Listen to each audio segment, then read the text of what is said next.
Good morning, afternoon, evening, night, whatever it is, wherever you are. From me, Bishop. It's been forever and a day since my last vermin, but I'm not going to go on a long tirade about why I haven't done it for a long time. I just needed a pause. I needed to regroup.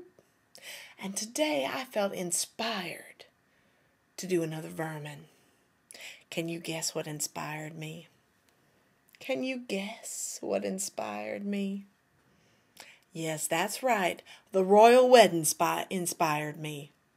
Now, I don't really care that much, particularly about the royal wedding, though I did watch the whole ceremony because I like me some ritual, and I like me beautiful choral music, and I like some good preaching. There was some good preaching, even if I don't agree with all the theology behind it. I enjoyed the preaching. And, ritual's beautiful, but the main thing that kept my attention were all the glorious hats. Now, I got all these friends, mainly lefties, who just can't deal with the mania for the royal wedding. They're upset because of, all this la-di-da about the monarchy or about how much money's been spent. But, it's really not that worse than anything else that's happened in this world of wonder and woe in which tons of money's been spent on, kind of BS stuff. Whatever. But for me, well, I'll always be grateful for getting to see all that magnificent millinery. I mean, there were beautiful hats. There were ridiculous hats.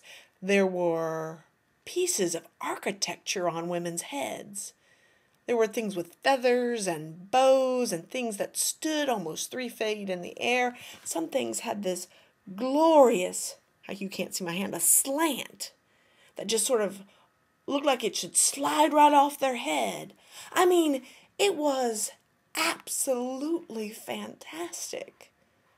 You don't see things like that in America very often. Well, maybe at some black churches and occasionally at white churches around Easter time, but not regularly. And, well, I, for one, have to applaud them.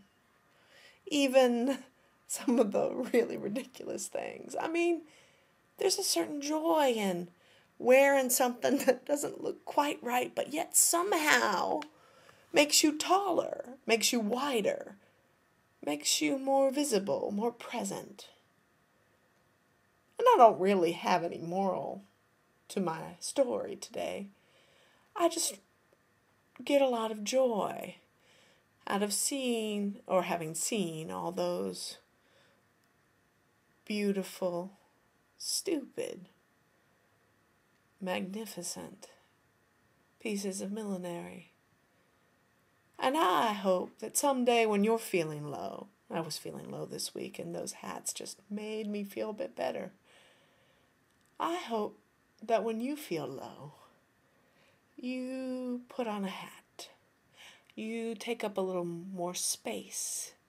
You let your body become architecture and glory in ridiculous beauty. Until next time, take care and keep on keeping on.